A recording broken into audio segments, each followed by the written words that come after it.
በየትኛው መንግስት ነው ደስተኛ ሆነ ምን ናይክስ?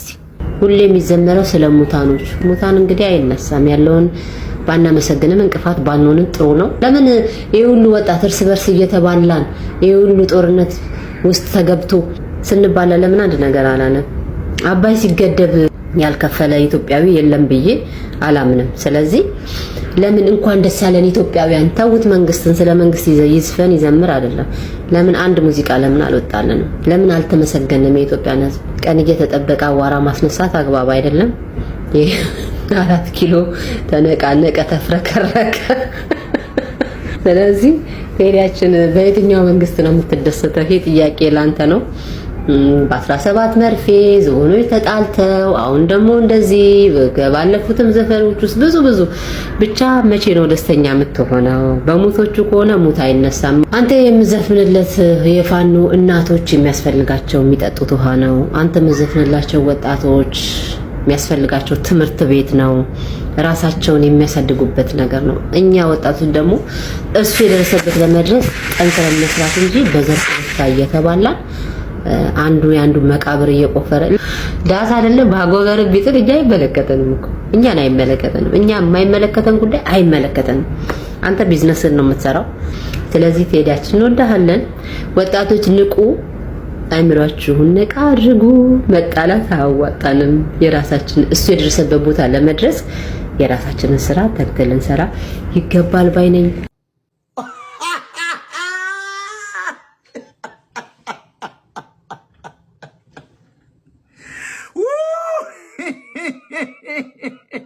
እንዴት ገረዳ ማረጫቱበት ጎበዝ አራሻር አርገው ሰው ይስማው።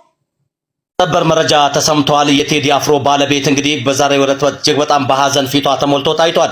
የቴዲ አፍሮ ባለቤት በተለይም ደግሞ ከአርቲስት ቴዲ አፍሮ ጋር የተገናኘም በርካታ እንግዲህ ወዳጅ ዘመዶቹና ጓዶቹም ጭምር ከሰሞኑ ካወጣው አልበም ጋር ተያይዞ መታሰራቸውን በማስመልከት እንግዲህ በከፍተኛ ሁኔታ ላይ በሰሞኑ መነጋገሪያ ነበር። ከዚህ ጋር ተያይዞ እንግዲህ የአርቲስት ቴዲ አፍሮ ቤት ትላንትና ምሽት ሲኤምሲ በሚገኘው ስቱዲዮ ሙሉ በሙሉ የስቱዲዮ እቃዎች ተሰብረው መዘረፋቸውም ጭምር ከተሰማ በኋላ አሁን እየሆነ ባለው ነገር እንግዲህ አመለሰት በእጅግ በጣም በሐዘን ላይ ተውጣም በከፍተኛ ሁኔታ ላይ እየተጨነቀች ትገኛለች። በየሆነ ያለው ሁኔታና እንዲሁም ደግሞ አሁን እየተካሄደ ያለው ነገር በጠቅላላ እጅግ በጣም በከፍተኛ ሁኔታ ላይ ፊቷ በሐዘን ተሞልቶና አሁን ያለው ነገር እንደማያምርና እንዲሁም ደግሞ ደስ እንደማይል በፊቷና በሐዘኗ ብዙዎቹ ሲያዩ በጣም በበርካታ ሁኔታ ላይ ሐዘናቸውን እየገለጹ ይገኛሉ። አርቲስት ቴዲ አፍሮም በሰሞኑ የለቀቀው አልበም መላው ዓለምና መላው ኢትዮጵያን ሲያነጋግር እንደነበረ በእርግጥም የሚታወቅ ጉዳይ ነው። በትላንትናው ዕለት እንግዲህ ስቱዲዮ ላይ የነበሩት በተለይም ደግሞ አቡጊዳ አንድና አቡጊዳ ሁለት በርካታ ስቱዲዮዎችና የስቱዲዮ እቃዎች እንዲሁም ደግሞ ገና ያልተለቀቁ በርካታ ነጠላ ዜማዎችም ጭምር መዘረፋቸውን ተከትሎ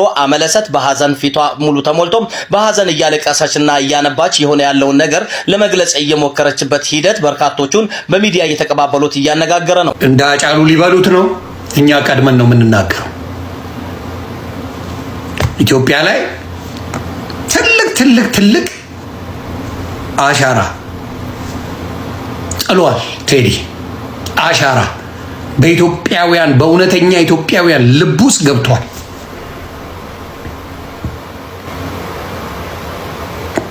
በተለይ ኢትዮጵያ ሲባል ማንም ዞር ብለን የምታየው አማራን መዋሸት አልችልም። ኢትዮጵያ ለሚል ማንኛውም አይነት ሙዚቃ ቅሬታ የማያሰማው ልድገምልህ የአማራ ልጅ ነው። ቅሬታ አያሰማም። ቅሬታ የምታሰሙ በየቦታው አላችሁ። የአማራ ልጅ ኢትዮጵያዊነት የተዘመረ ጊዜ አንድም ቀን ኮምፕሌንስ ያደርጋት ሰማው። never once። ሀቅ ነው የምናገረው። አንድም ቀን ኢትዮጵያ በተባለ ቁጥር ለምቦጫቸውን የሚጥሩ በየቦታው ታያለ። ዳስ የሚጥሉ ኢትዮጵያን ከፍ እናድርግ ባንዲሯን እናንሳ ስለተባለ ነው ይሄውላ ለቅሶ አሁንም ጭምር እየተጨፈጨፈ የአማራ ልጅ ኢትዮጵያን በጣም ይወዳል። እየተጨፈጨፈ ኢትዮጵያን ለማን? የደቡብ ልጆችን ልጠይቃችሁ። የደቡብ ልጆች ብቻ መልሱ ለሀቅ። የደቡብ ልጆች ኢትዮጵያን ለማን አደራ ትሰጣለህ ተብሎ ቢጠየቅ ምንድነው ሊመልስ የሚችለው? ለትግሬ ነው፣ ለኦሮሞ ነው፣ ለአማራ ነው ተብሎ ይሰጠው እስቲ። ከአማራ ውጪ አደራ የሚሰጠው የለም። እውነቱን ነው የምነግርህ። ደቡብን ብትጠይቀው ከአማራ ውጪ ለማንም አይሰጥም። ለምን? ያውቀዋል አማራ ሀገሩ እንደማይከዳ። ካዲ ናቸው ሌሎቹ። ለምን? ቆራጣ ካርታ ይዘህ ነው የምትሽከረከረው። ሀቁን ነው የምነግርህ። ሲከፋ ከኢትዮጵያዊነት ሙልጭ ብለህ ነው የምትወጣው። የደቡብ ልጅን ነው መጠየቅ። አደራ ለማን ሰጠህ ትወጣለህ? እንኳን ደቡቡን አይደለም ኤርትራዊውን በለው። የኤርትራ ልጅን ጠይቀው ሂድና ከኢትዮጵያ ውስጥ እንደው ኢትዮጵያን ልሰጥ የምችለው ለማን ነው? ለአማራ ነው ነው። ሪያሊቲን ነው የምነግርህ። ለምን? ዘረኝነት በቤቱ አላስተማረው። አሁን ግን ተገፍቶ ሳይወድ በግዱ አማራነቱን እያመነበት ሄደዋል። እየመረጥክ ገለኸው። አማራ በመሆኑ ብቻ እያሳደድከው። በጣም ኢትዮጵያ ውስጥ የጨፈጨፈው በአማራነቱ አማራ ብቻ ነው። ተመርጦ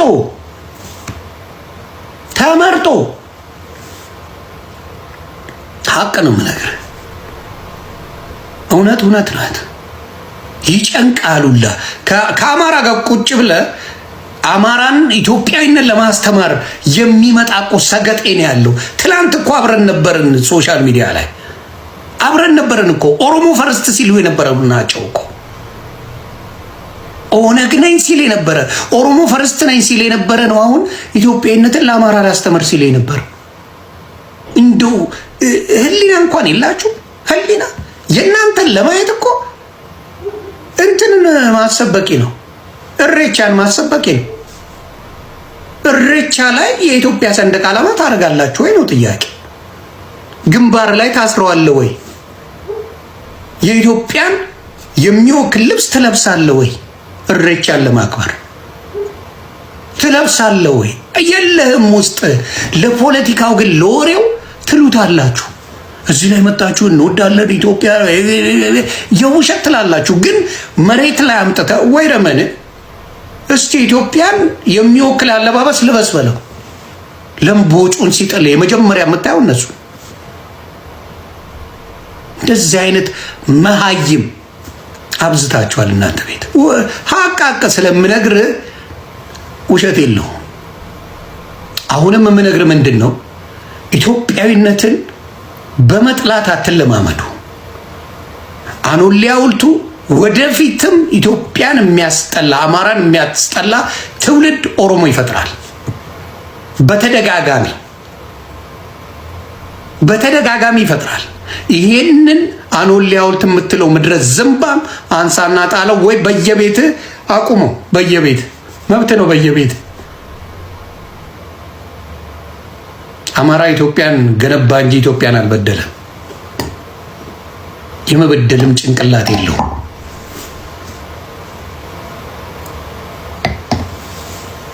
እናንተ ግን አሪዮሶች ናችሁ።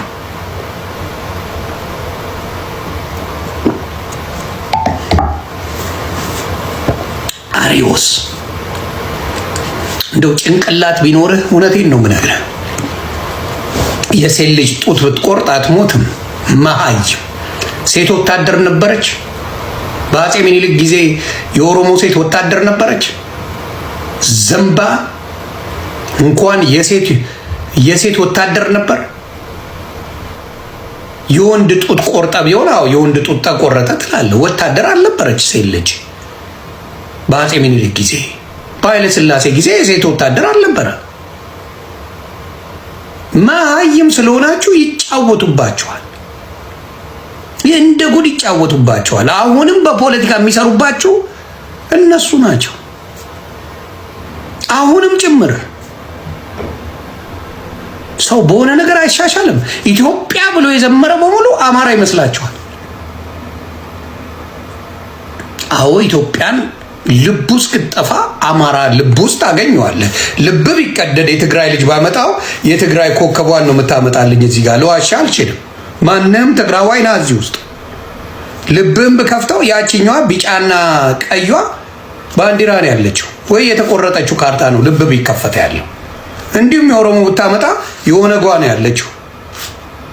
የአማራ ልጅ ነው እና የደቡብ ልጅ ነው ልቡን ብትከፍተው ኢትዮጵያ የምትለው ድብልቅ ብሎ የሚወጣው እና አዲስ አበባ ልጅ በብዛት እውነቱን ነው የምነግርህ።